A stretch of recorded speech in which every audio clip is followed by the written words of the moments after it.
Once again, the most brilliant, profound and original show about anime on all of the YouTube comes back. We don't talk about stolen format anymore, it's all in the first episode if you're interested. Cellupunk, anime exposure and reviews of 3 semi-randomly picked anime made by a person that doesn't know pretty much anything about the world of anime. But this time, we have a special episode. This time, all 3 anime that were randomly picked are kinda slice of lifey. There's no action in them, not really. It wasn't intentional, just happened that way. So this episode will be kinda boring. Or will it? There's only one way to find out. Let's start the fucking show. Be careful what you wish for. Punk.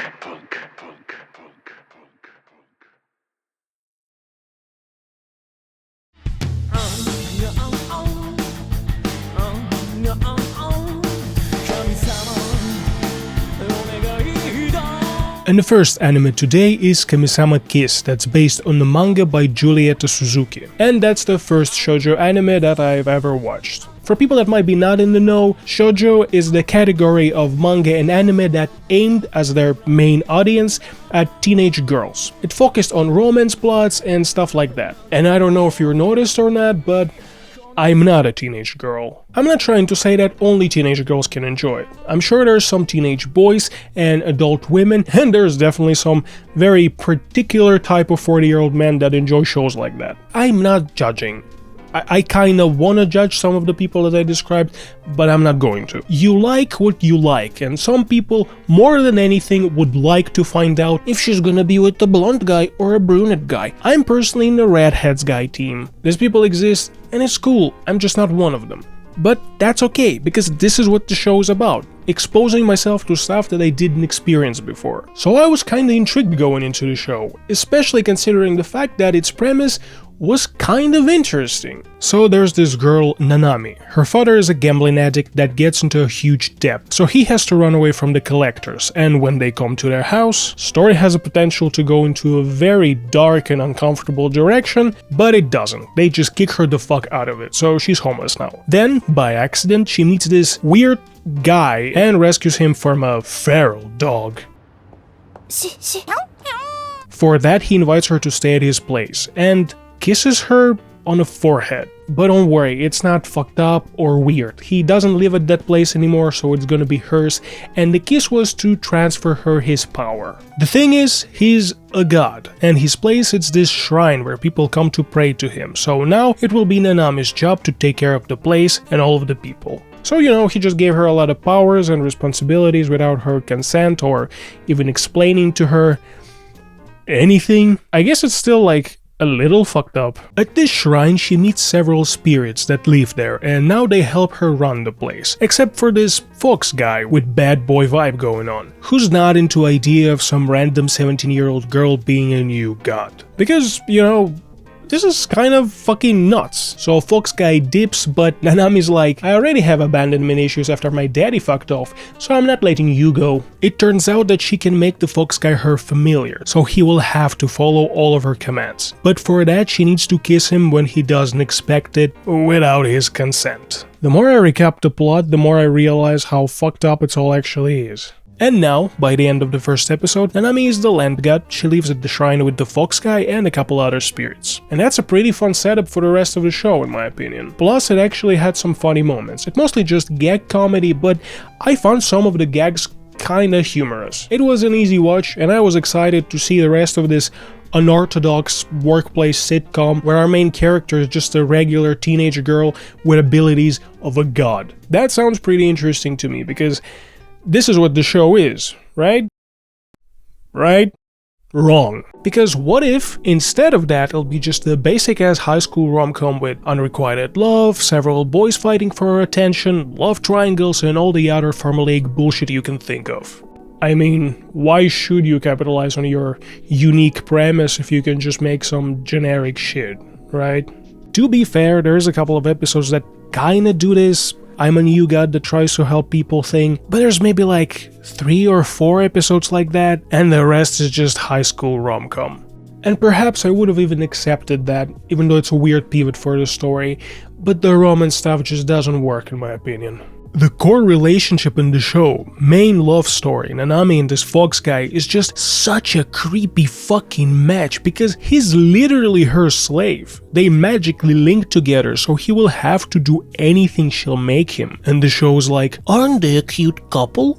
And they're not. It's such a fucked up basis for their romantic story that is kinda insane. And of course she's not making him do anything weird, but I don't even like the fact that she has that ability. Later in the story they sorta address it, when the link between them gets severed and they have to reinstall it, but this time she doesn't force Fox Guy into it, it's his initiative. And I guess it makes it better?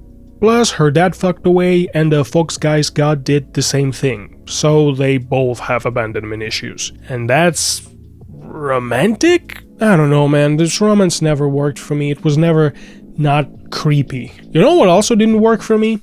Comedy. It did in the beginning, but at that time I didn't know that they knew only one type of joke that works once in a while, but then they just repeat it again and again and again and again and again and again and again. It's probably the simplest approach to constructing a joke. Let's say they have a serious, dramatic scene and then suddenly they undercut it with subversion. The character does something silly or mean or whatever will be the opposite of expected reaction. And that's basically the only types of jokes that they do. Occasionally there are some funny gags, but honestly I would count them as kind of a rounding errors. Just by mistake, sometimes they actually come up with something funny. The hardest laughs that I had were not even intentional on the creator's part. Like when the crow guy, one of the spirits guys that into Nanami, tried to impress everyone with his English. All nice coast right through in to get to defense and over area and looks to... Or there's a big bad spirit that they need to beat in the finale, and that's just a huge spider, so I immediately thought of Wild Wild West and Kevin Smith's Superman Lives story. He's like, I got some directives for you if you're going to move forward on the process. Some things I want you to do and don't in the script. He's going, 3 things. Okay, I said, all right.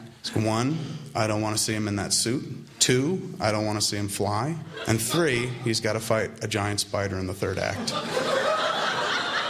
So, it definitely wasn't a good introduction to shoujo anime. You know, with shonen's anime aimed at teenage boys, even at its worst, when it's just the dumbest power fantasy with stupidest morals like "our friendship will always save us" or whatever, at least you can check out some cool action choreography. With this show, like, it's not ugly, but it's definitely not a feast for the eyes. I also really didn't like the opening, but the ending was fine, I kinda dig the song. But the overall impression that I got from the show is that it's on the cheaper side production-wise. So maybe it could have been salvaged with some visual flourishes, but no. Kamisama Kiss was very boring and banal in every aspect with exception of really bizarre relationship plots that I definitely didn't appreciate.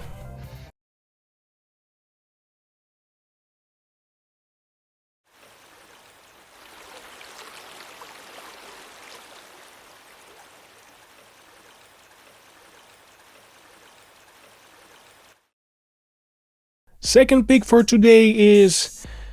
gotta give me strength. Film Digimon Adventures 3, Movie 4, Loss. It's the 4th entry into the 6-part film series Digimon Adventure 3. And no, I do not know what 3 stands for. I know that this series is a straight sequel to the original Digimon show, Digimon Adventures, so it's kind of a 3rd season of sorts. So that's probably what 3 is all about, but I'm not sure. And all of this is part of huge media franchise Digimon that spawned from this toy. And I know fuck all about any of this shit. The only association with Digimon that I had prior is I'm almost sure that maybe I once or twice heard the name Digimon. And if I did, I probably thought, sounds kinda like Pokemon, so must be something similar. But don't worry, it doesn't matter if Digimon actually is similar to Pokemon or not, because I have also never watched Pokemon, so this entire frame of reference is totally useless. When the pick was the 4th film in the series of 6, I thought about watching all of them. But then I reasoned that, kinda like with Detective Conan in the last episode, I guess if I wanna have full context, then I have to watch all the Digimon Adventure shows that were prior to this one. But that will take shit ton of time, so I don't want to do that. And watching all 6 films is obviously more manageable, it will only take 9 hours, but still, I have no reference to anything in this universe, so will it make a difference? Will it make it more understandable? Maybe, but that's not a fact, it's just a possibility. And again, I watched the 19th Detective Conan film, and yes, I didn't really like it, but I understood it. I got all the information without much of an issue, I think. So I decided to just watch Digimon Adventures 3 Movie 4 Loss. And it was a mistake. What I'm gonna say right now, I don't mean as a joke or to be hyperbolic, right? I'm being very, very literal. I have no fucking clue what this film is about. I saw it and I have no idea. I gathered some concepts of ideas, some ideas of ideas from like a general context, but it's definitely not enough to say that I actually understood what I watched. So remember how in the beginning of the video I said that all of the picks today are kinda slice of lifey and not much happens in them and there's no action. And so you must think, but this is Digimon, isn't it like an action-adventure show? Well, I didn't lie. Nothing fucking happens in this film. It's 78 minutes long and there's maybe 2 or 3 action scenes, but there's like 7 moments when they just stand in a circle and talk, then hug each other, then sit by a campfire, and then hug each other some more. I genuinely have no idea what the fuck happens in this film outside of the fact that it's just really fucking boring. It also doesn't look good, like it's a feature production that was made for the 15th anniversary of Digimon. One would expect higher production quality, but it looks cheap. Several times in this film they, instead of even animating scenes, just use this slideshow bullshit. Like it's an animated film or just some fucking presentation. And once again, I can't stress this enough. This film is fucking boring. So yeah, I don't know if I should or even can make a review of this film. Like, general lack of knowledge is one thing, right? It's a core concept of anime exposure, but this time I literally have nothing but confusion. But like, it's kinda anticlimactic to just not review it, right? I already watched it, so maybe if I just like talk through it, I could understand it a little more, or at all. I mean, I guess that's something, so let's try it.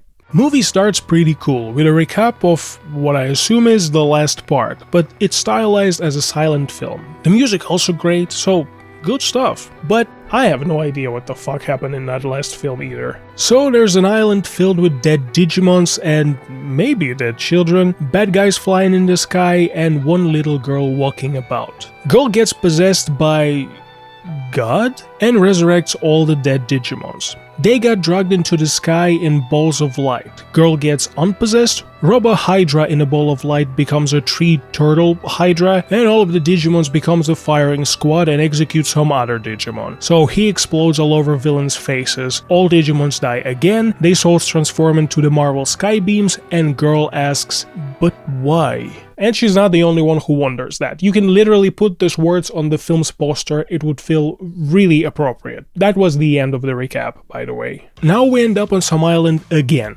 Is it a different one? Is it the same one? Who's to say? We find a group of high school kids standing in a circle and talking. This is our main characters. There's about 70 of them, so don't worry, it's impossible not to get confused. And each of them has their own Digimon, but for whatever reason, Digimons don't remember the kids. They mentioned something about reboot.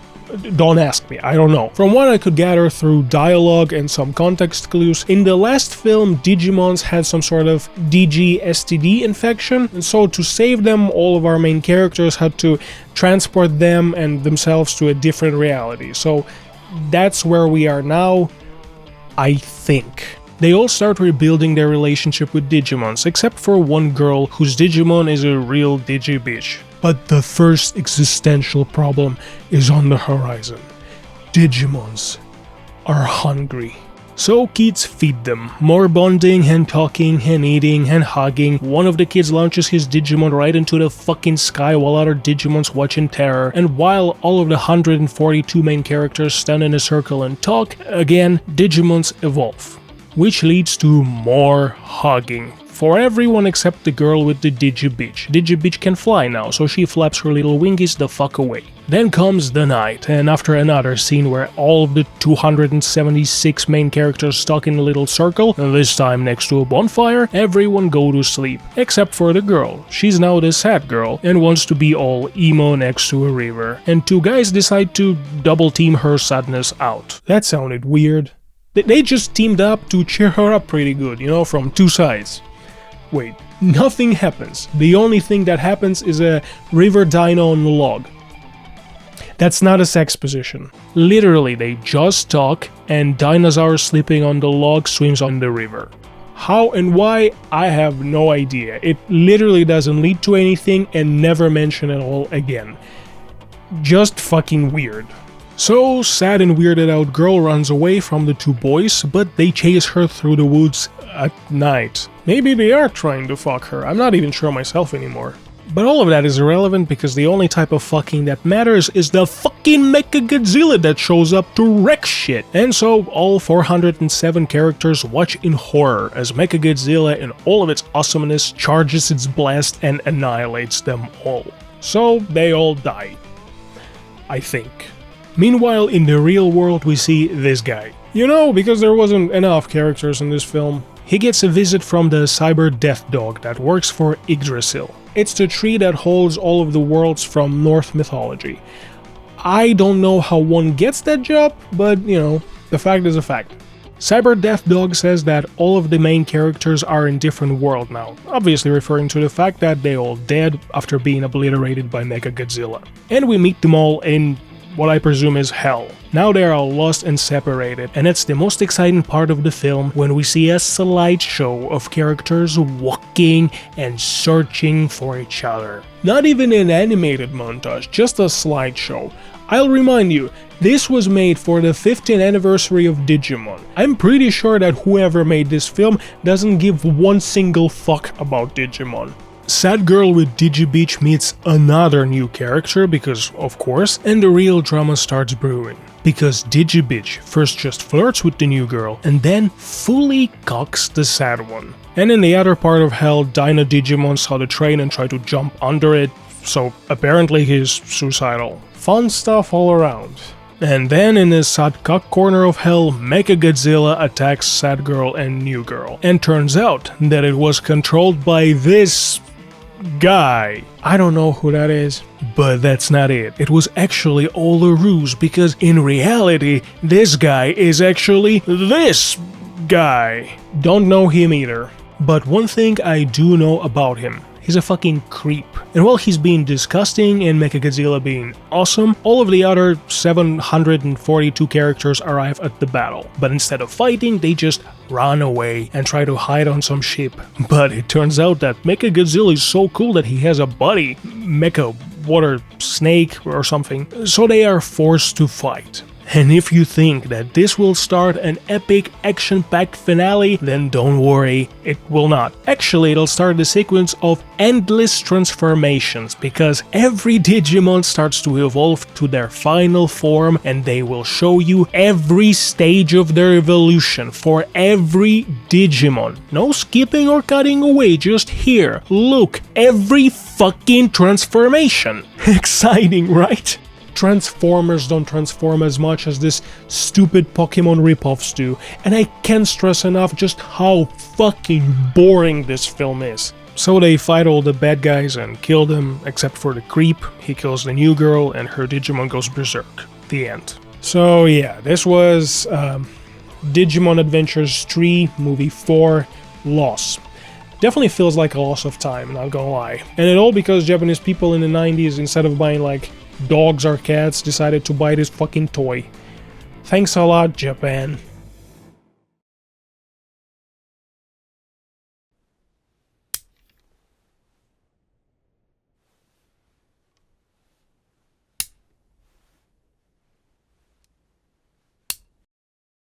And the third and final pick for today is an anime called March Comes Like a Lion, which is based on the manga created by Chika Umino. And this show really intrigued me because it took me quite a while to realize what it even is and what it's trying to do.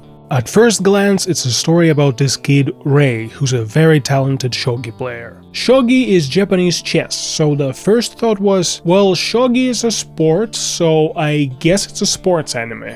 But then you notice what show is focusing its attention on. Their choice of scenes and shots, how they present the game of shogi. And it doesn't take too keen of an eye to notice that the focus is so much more on Rei, on his life and his relationship with the game than the game itself. We start the show with Rei preparing and traveling to the shogi hall for his game. But then we barely see anything in the game itself. Rules are not explained, we're not even told the results. You can understand it through context clues, but it's not spelled out. And in the beginning, the show structured in a vignette style, with each episode having two little, often disconnected stories, capturing some aspects of Rei's life. So at this point, the show clearly starts to resemble a slice of life type of story. But it's not a slice of life either. It has elements of it, just like it has elements of sports anime, but at its core, I think March Comes Like a Lion is a character study. And a character study is a fascinating genre. It's not a genre that focused on some plot constructions or has like a very specific style associated with it. On the contrary, it's not preoccupied with plots at all. It's fully focused on characters and their inner goings, understanding how they are and why they are the way they are. And through the style of storytelling, it can make a commentary on any number of themes or have any sort of messages in it. March Comes Like a Lion is not a show about a talented shogi player. It's a story about a kid who lost his entire family at a very young age. And after being adopted into the new family, he was raised by a man who was a professional shogi player. So the game of shogi becomes the main tool of connection for Rei, especially once he realizes that he's pretty good at it. But at the same time, it alienates him from his foster siblings because they're jealous of the unique bond Rei has with their father, which Rei realizes and feels guilty for. In the beginning of the season, we find Rei living by himself in a studio apartment, where he moves eventually when he's old enough and makes enough money on shogi tournaments. He isolates himself from the world, with shogi, a game where people barely talk to each other, being the only source of socialization for him. And that is true until he meets the Kawamoto sisters, family of 3 sisters and their granddad, that by chance meet Rei and, realizing that he needs help, took him in. They are also grieving the loss of their mother and grandmother, but dealing with it in a much better way because they have each other to rely on. And now, Rei also has them. They become his new found family. Rei's journey through the season not focused on any external goals. He's not looking to win any shogi tournaments really. He's not trying to achieve any status. His journey focused on going through and escaping his trauma and depression by forming new relationships and creating support systems that he was lacking before. And one can expect that show like that focused on internal struggles, will be boring. But animators at Studio Chef did everything so the opposite would be true. They approached every scene of the show with so much effort. They constantly switched styles of art and animation to better represent the emotional states of the characters. It's truly a masterful work with cinematic language. As an example, in the very first episode, just a stark difference in the mood when show focused on Rei's life in his apartment or playing shogi, and when he comes to Kawamoto's sisters. And the rhythm and the art style of the scene immediately picks up and changes to more energetic and fun style, through juxtaposition creating a strong emotional connection with their house, making it this warm, safe space for Rei. The overall structure of the season, though, is a little weird. We start, as I said, with vignette style of storytelling, but after the first quarter of the show, after we establish general mood, episodes become much more interconnected, which is fine. But by the end, after 3 quarters of the show's done, we kind of finish with Rei's character's journey for the season, and something bizarre happens. The entire focus of character study shifts to a different character. Rei meets Kai Shimada, a shogi player in his late 30s, during their match in this big tournament, which Rei loses. But instead of becoming rivals, because Rei is in a better place now, he asks Kai to help him become a better player, and they form this mentor-mentee relationship.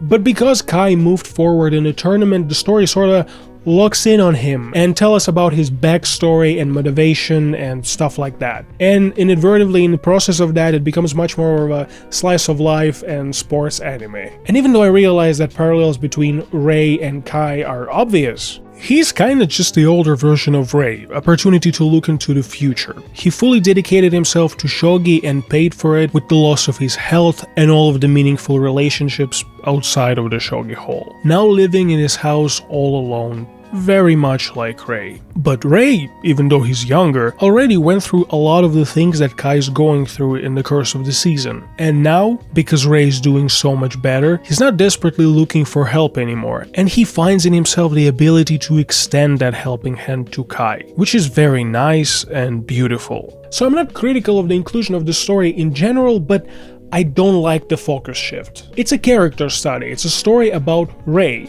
and if you want to showcase some other characters and their experiences, you should do it through Rei's eyes and make him more of like a active participant in those stories. And the show is very successful at doing that throughout most of the season. But here, Rei almost entirely shifted to the background, which I don't really appreciate. In addition to that, here's some other stuff that I didn't really like. The art style. Remember how I said that it's great and it constantly switches stuff up to make the show more exciting? Yeah, well, I'm pretty sure that they did it so much that at some point they kinda ran out of money?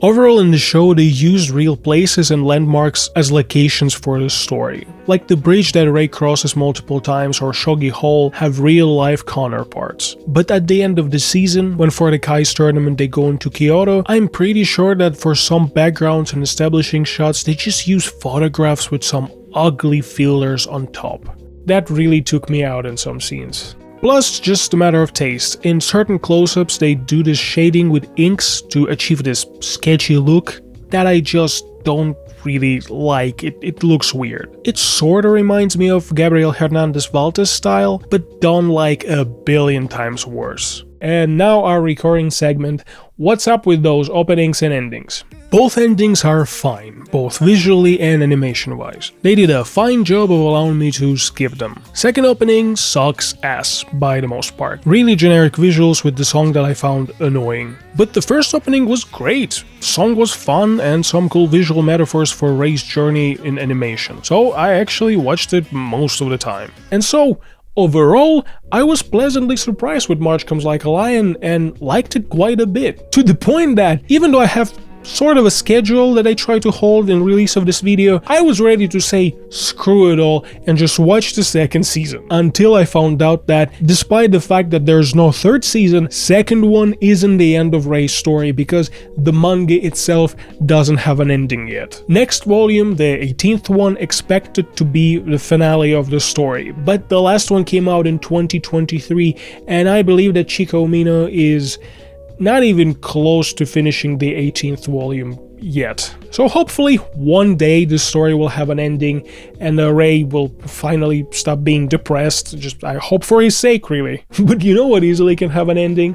This fucking video. If you know anything about Digimons, then you can evaluate how good I understood that film in comments. And if you, just like me, know nothing about Digimons, then don't believe any of those fans. My description was actually very accurate, and you can hit a like button for that. In the next video, I will do the same thing, probably. That's kind of how this show works, so yeah.